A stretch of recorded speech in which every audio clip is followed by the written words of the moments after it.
Okay, so thanks so much for joining us tonight, Ben. Really appreciate your time. I know you've been doing some great stuff with the delegates and Ron Paul delegates. Why don't you start off by telling us some of that cool stuff you have been finding out?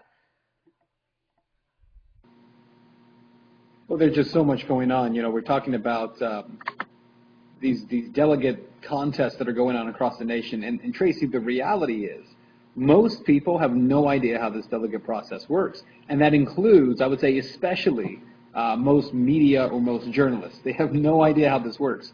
And yet they report on it like they're experts in it. And granted, it's complicated, but you do the people a disservice when you don't understand the system yourself, and so you bypass the important elements of it. What we're seeing is, obviously, you have all these state contests that are taking place right now. And the earliest states, back in February and March, where they held their straw polls, and the media, of course, thought that was the end of it, are now having their state contests, and now we're finding out who the delegates really are and what the delegate count really looks like. And it's very different, as you know, than what's being reported. Yeah, it is. It's a lot different. I went through something at the beginning of the show with the actual numbers, and in some places he's actually got 83 and 73% of the delegate count. And we see now the establishment starting to get kind of scared. What can you say about that? Well, the establishment should be a little bit scared because even though, again, media is not really reporting this stuff, there's this terrible thing out there called the internet by which people are able to get all this information. And so what we're finding is, especially, for instance, we're going to talk tonight in Reality Check about this Rule 38 the RNC has.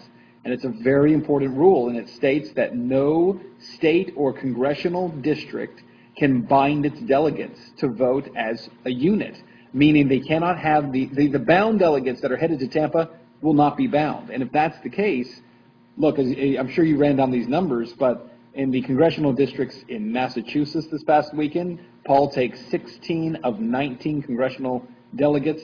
In the district caucuses in Louisiana, he's got 111 out of 150. Those numbers are staggering. So what you're actually going to see, if you're going to honestly follow this, is the presumed count, right, of delegates that Romney has. And you're actually going to see that number sliding down and the number for Paul going up. And it's going to be pretty interesting to watch. Yeah, I mean, I know a whole bunch of people going down to Tampa just to watch this all unfold. It's going to be kind of like kind of crazy and exciting in the process. And it's just interesting to see how now we're doing things that are shady and they're not legit when we're actually following the rules right down to the letter.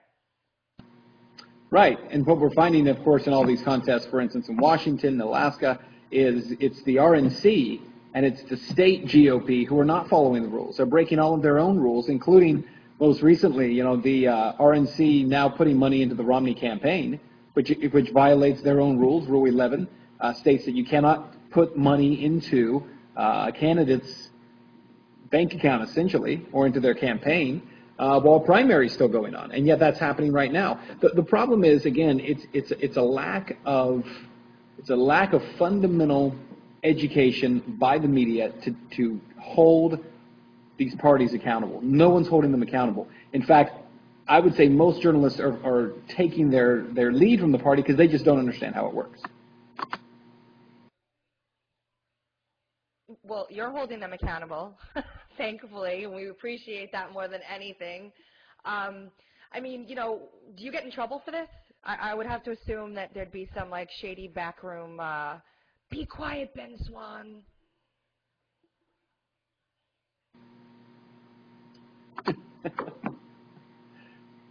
No, I mean, we're owned by Raycom Media and not Fox.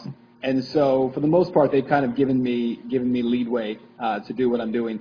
I will say this: I think one of the things that is most important, at least in the process right now, is the support that I've gotten from people across the country and really around the world. I mean, we have people who are watching Reality Check from Finland and Sweden and Australia, all over the place. And so, the support that I get from those people really protects me, at least at this point. And so, you know, it's kind of an interesting deal. I will say this, though. I think what we're about to see is a total, you thought the media blackout was bad before, almost a reversal now where media is going to be trying to catch up with what's going on. If they think it's actually going to head to a brokered convention, all of a sudden, most Americans are going to be like, what's going on here? Because we thought this was over, and now, what's happening now? Yeah, I find that very interesting. People are actually going to have to be educated on the revolution. And you said before that you're not necessarily a Ron Paul supporter. You're just kind of looking to expose the truth, so to speak. Is that the case, or are you big? I know you're very liberty-minded, but do you have any candidate you actually support?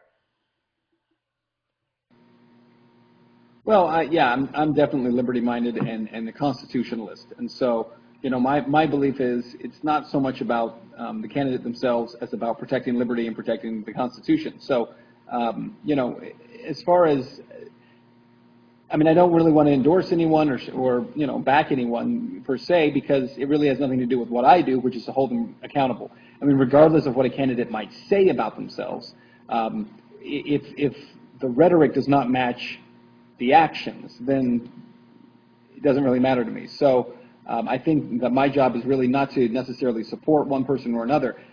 I do think that it's incredibly frustrating when you're the only one, and you guys know how this is, but when you're the only one saying this stuff, and yet you have people saying, well, what are you doing? This thing's over, and why are you still covering this? And a lot of people, I think, are beginning to believe that I am just kind of pushing something here to try to keep Paul's name out there, and that's not the case. They just don't see it because their eyes are closed.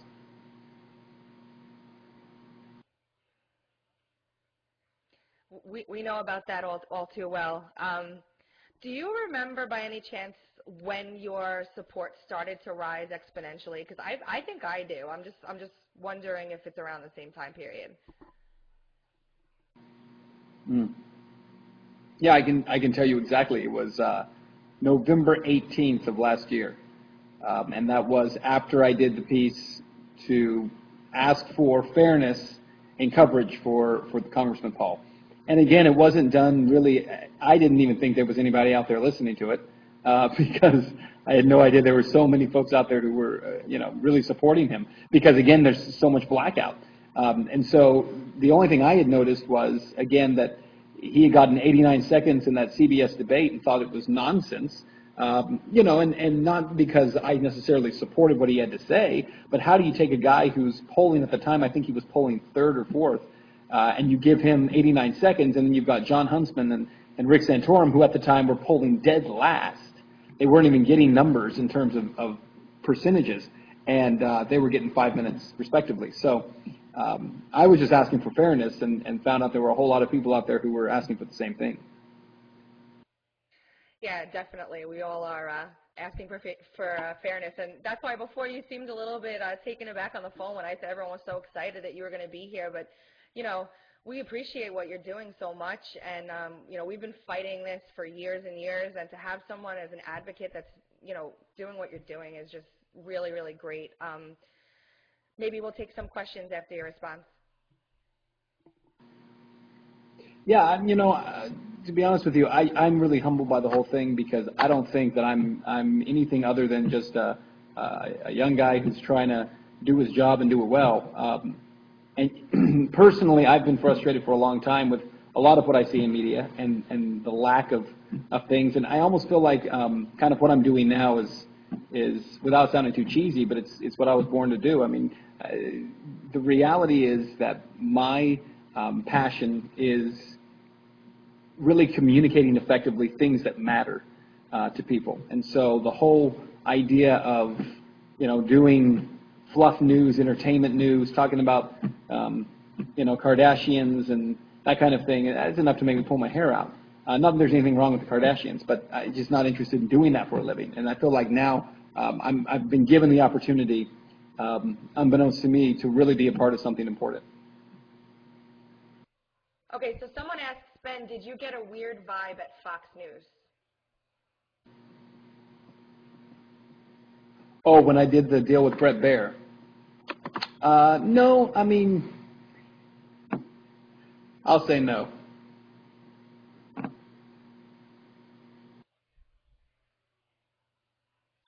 Okay, short answer. No. We know there was more to that one. Now, Frank has a question. Hold on. Hold on. Oh, if Paul manages to get enough delegates to win, are there tricks or shenanigans that the establishment can attempt to pull to rob him or make it difficult? Well, definitely. There are definitely a number of things they could do. One of the things I expect to see in the next few months is the attempt to change the rules so that Rule 38 is no longer going to be applicable. I'm sure they'll attempt to bind every delegate possible. The other thing is you're immediately going to start hearing, I mean, there's certain terminology that's used, and they start kind of testing the waters for it. And some of that terminology we're already hearing are things like stealing caucuses, taking over caucuses.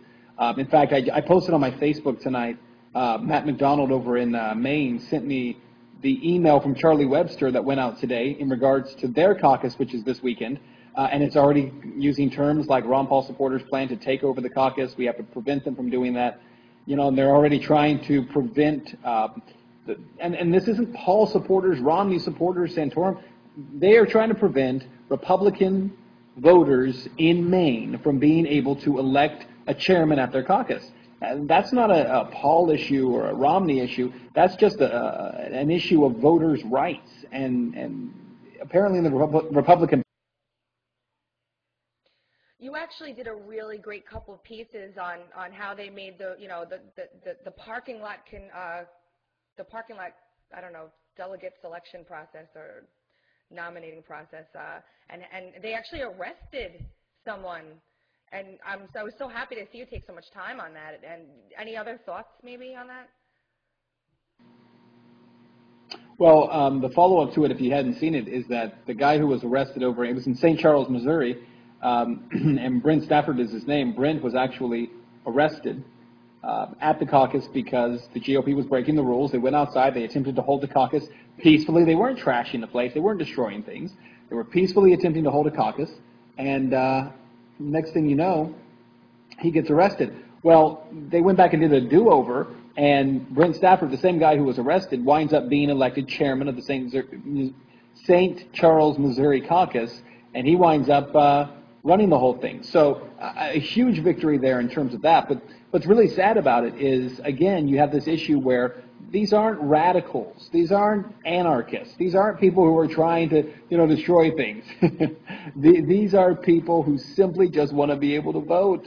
They want to have their voice heard, and it's I don't know. It's crazy to me how this stuff gets spun. So what happens? I mean, are there enough of us that are going to stand up to this backhanded sort of stuff that's going on, do you think? I mean, I personally feel like it's not going to be able to propagate. I think that it's going to be stopped by people for once. Thoughts on the power of our movement, I guess, is what I'm trying to say. Well, I think it could. I mean, I think what you essentially have is if enough of these supporters get into delegate spots, which again, if we're talking about the actual delegates in these bound states, many of those contests haven't even happened yet in terms of the state convention to select them. And so if you really do have this kind of revolution that happens within these caucuses and they're taken over, you go to Tampa and, at the very least, you put up a huge fight. You get a huge fight on the floor, and you make them recognize what's happening. And I think that will happen. Somebody asked me today, they said, honestly, there's no chance that Romney's not going to get this. And I said, well, that's not true. There is a chance he won't get it. If Ron Paul gets more delegates who go to Tampa than Mitt Romney, Paul wins. It's that simple. And to assume that it's not going to be that way because of some straw poll contests that have happened around the country, I think, people are sadly mistaken. But again, the folks who are a part of this movement and who are really his supporters, they're the ones who are engaged. The folks who don't realize it's going to happen are the ones who are supporting everybody else and not paying attention. Agreed, and I think it's really exciting. And someone's asking, actually, if you plan on attending any state conventions to do any live or recorded reporting. Yeah, not at this point. I'd like to. Certainly wish that I could. Maybe something here in Ohio. It's pretty difficult at this point to get away. But so far, I really haven't needed to because there are so many folks out there who are doing that with their cell phone cams, and they're getting that video. And I get so many emails every single day from people who are sending me video and sending me information. So, and again, feel very blessed to be in that position where so many people are turning to me and saying, okay, here's what I've gotten, here's what I've collected, here's what I've recorded, now do something with it. And they're trusting me with that. So, and I take that responsibility pretty seriously. It is a responsibility.